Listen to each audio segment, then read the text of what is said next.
Good day. We are coming to you from Malaysia, and my name is Heng, one of the co-founders and co-owners of KL Shakespeare Players.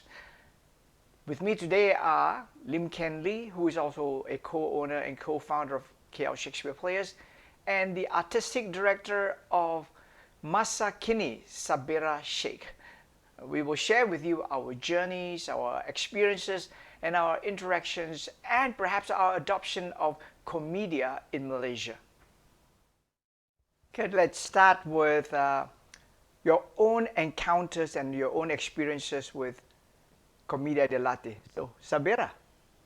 Um, yeah, Sun Heng, I came across Comedia dell'Arte when I was in the United States when I was doing my master's in theater, and that was in 1977, I think.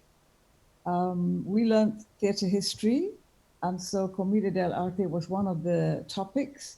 But unfortunately, we were not able, or we were not taught the physical or the techniques of Commedia dell'Arte. But it was very much later, almost 20 years later, when I was in NIDA, that I came across Commedia dell'Arte again, and then learned the techniques and stuff like that. Yeah. NIDA is in Australia. Yes, in Sydney. Australia.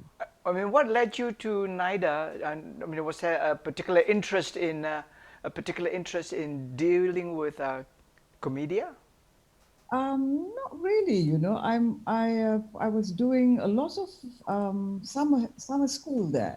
Almost every December, I would take time off and go to script writing or musicals or directing musicals and stuff like that. And the last time that I went there, Comedia was what I came across in NIDA. When you were there in NIDA, what kind of training was it? Was the summer workshop theoretical, practical? What was it? It was both practical and theory. It was for 2 weeks. Most of the workshops or the summer schools were 2 weeks. So 2 weeks, and after that, you had to give a presentation. You know, so that was really fun because you have strangers you've never met for 2 weeks, and then they become friends, and then you fool around with Comedia with all the techniques and stuff like that. It was really a lot of fun. You know? Kenley, what was your experience with Comedia? How did you encounter it? Yeah. Uh, I think it was back in 1995 when I started to learn the Italian language at the university. And in the textbook, I remember seeing a whole page introducing the key characters of Commedia dell'Arte. You know, they showed the drawings of Arlecchino, Pantalone, and I was quite fascinated. I said, oh, okay, that's I never heard of this before, and it looks quite interesting. And because I was also interested in theater, and then a year after, Marco Luli came to Malaysia, and he invited by Joe and Farida under the Actor Studio to conduct a series of Commedia dell'Arte workshop. And back then, he also had his wife travel with him, Luciana. And I participated in the workshop. I had such great time. It really opened up my eye about the world of Commedia dell'Arte.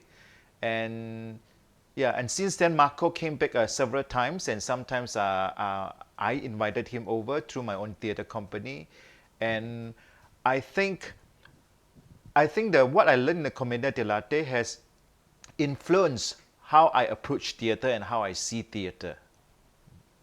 But okay, Sun Heng, but how about you yourself?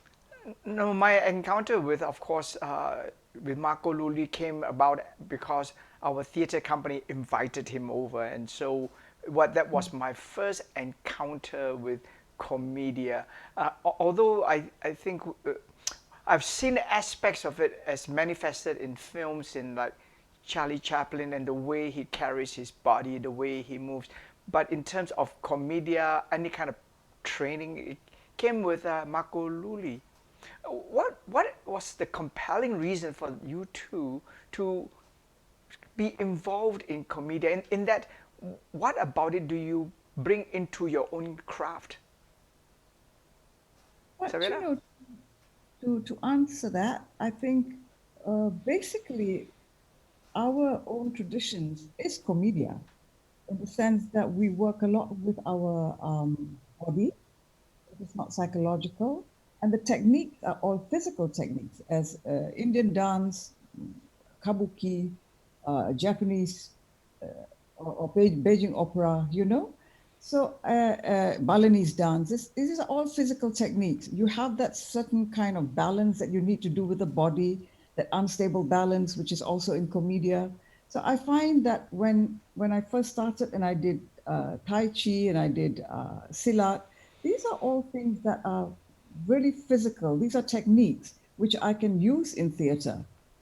And then learning the basic or the techniques of Comedia as characters, you know, this character has this sort of behavior, the way he walks, the way he speaks, you know, that added on to what I have been working in the techniques of the Asian techniques.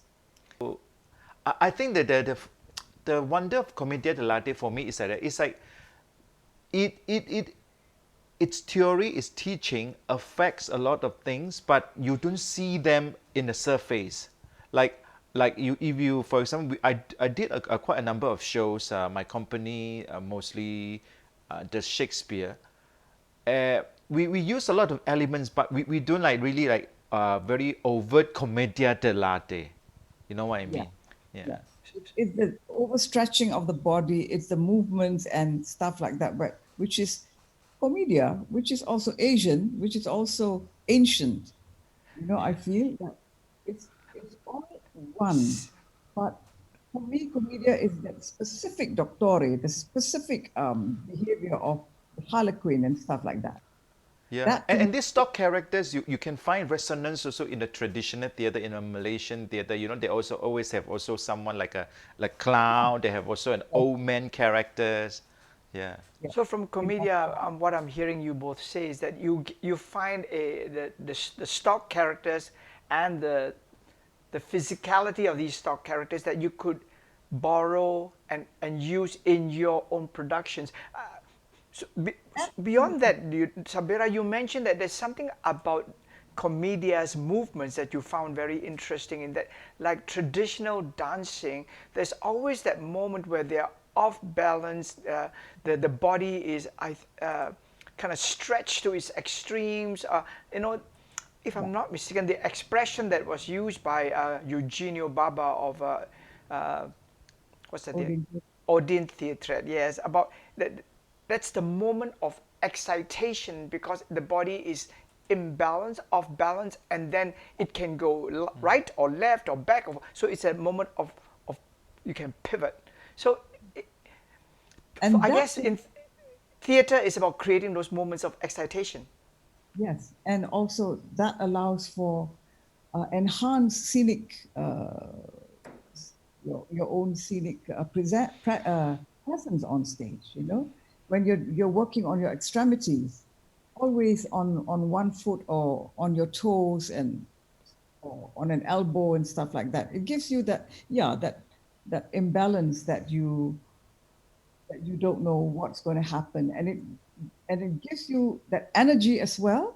That I think it's a very primordial energy that get to go through the body itself, you know, and gives you that extra what do you say, that presence on stage, you know. What have you both done with Comedia in your productions? I know you have mentioned that it's not necessarily overtly boring all the elements of Comedia with the stock characters, with the specific movements, but what have you done with what you know about Comedia? I did a number of shows. I think the very first one I used some elements of Commedia dell'Arte as an actor was in a production of called Tartuffe. So in a Molière's Tartuffe, and in it I play Cleonte, and I remember the director told me, he said, okay, you know, I see that this Kien is someone who is very neurotic, who is always moving about, a bit like a character of a chicken or a rooster. So I said, okay. And so I think at that time, I just came out from a workshop with Marco Luli.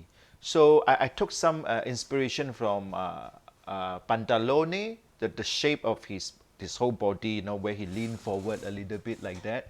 And then I also took some inspiration from Alechino, where he's always a very, you know, like a bit of how the staccato movement and like a bit like a cat or a monkey. And but I turn it into more like a loose rooster, like, you know, like this.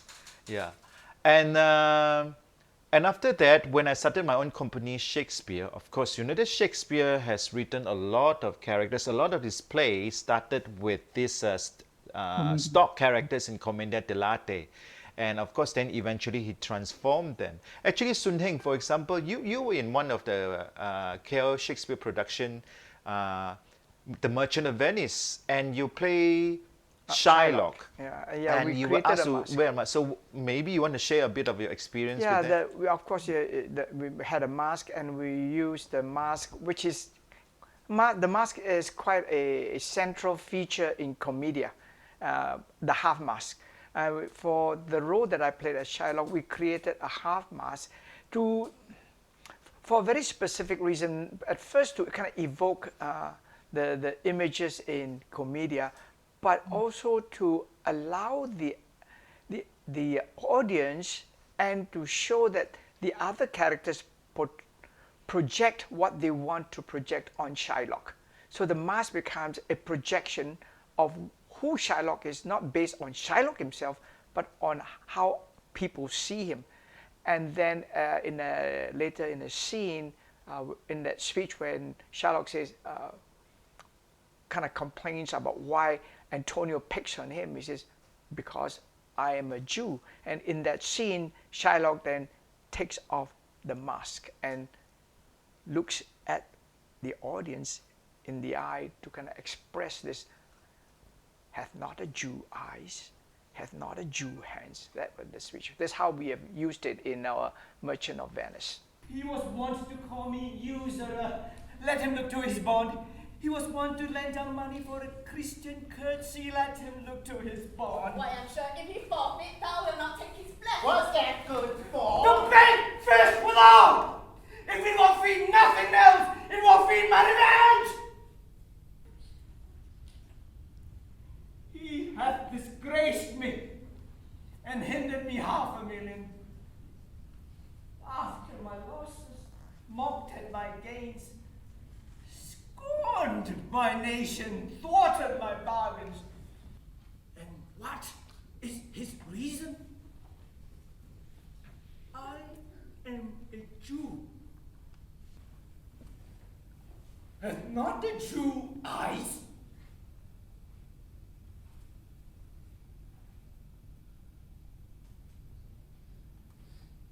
And not a Jew hands?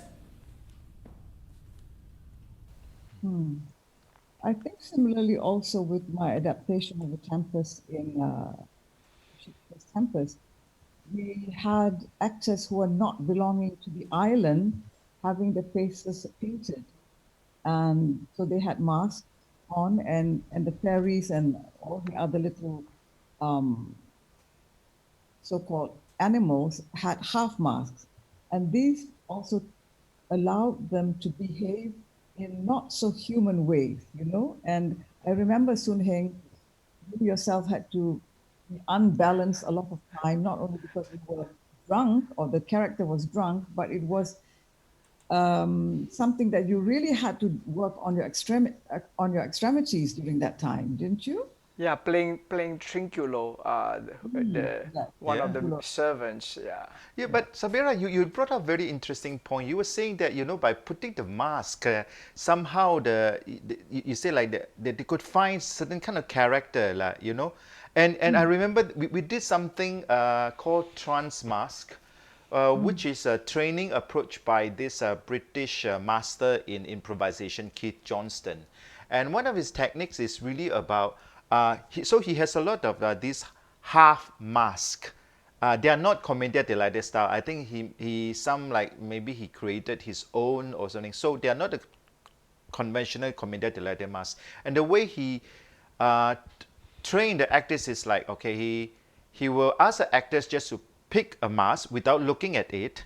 It's quite contrary to the traditional way of approaching mask. I think you usually you have to study the mask and look, and then before you put on. But this one, he's asking the actors, don't look at it, like, you know, don't have to study it, and you hold it ready. The coach or the instructor will then ask you to put on the mask, and he will hold up a mirror in front of you.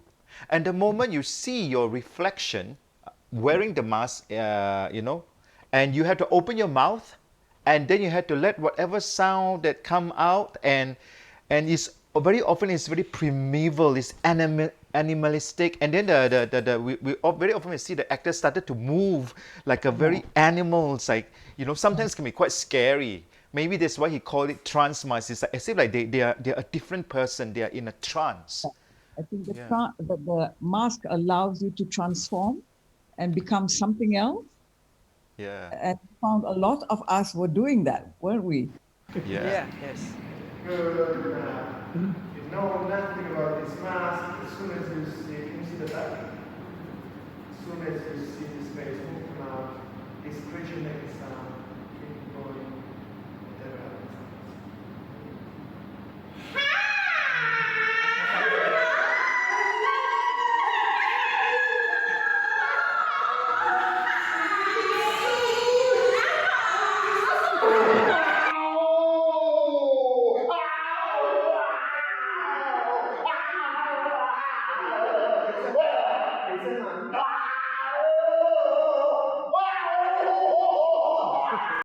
I think for me, Comedia is more the physical technique. It's the physical technique of the actor, that he has to learn this technique of all the ways of walking in all the characters, you know. Although during that time, Comedia, the actor honed in on only one character.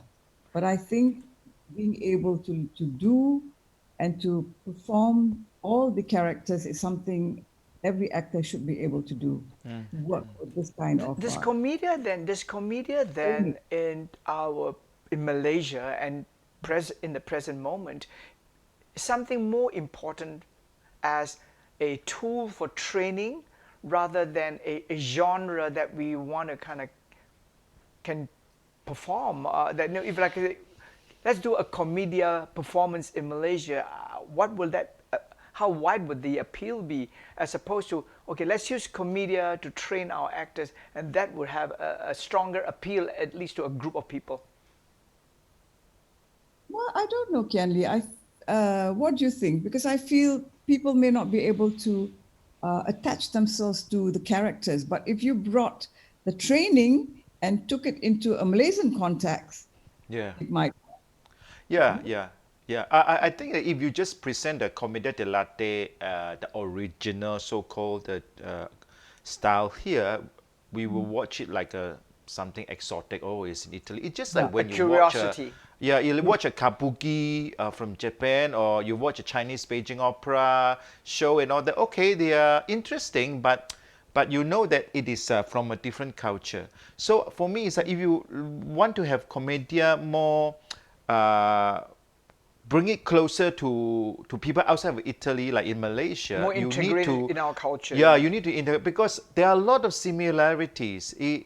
So the old man who likes money, the miser who likes to go after young women, the lovers, you know, the very cunning kind of servants, all these exist in a lot of culture, you know. Yeah. So instead of dressing like a Comedia dell'Arte kind of a costume and all that, maybe you can find a local equivalent and just use some of the technique of Comedia.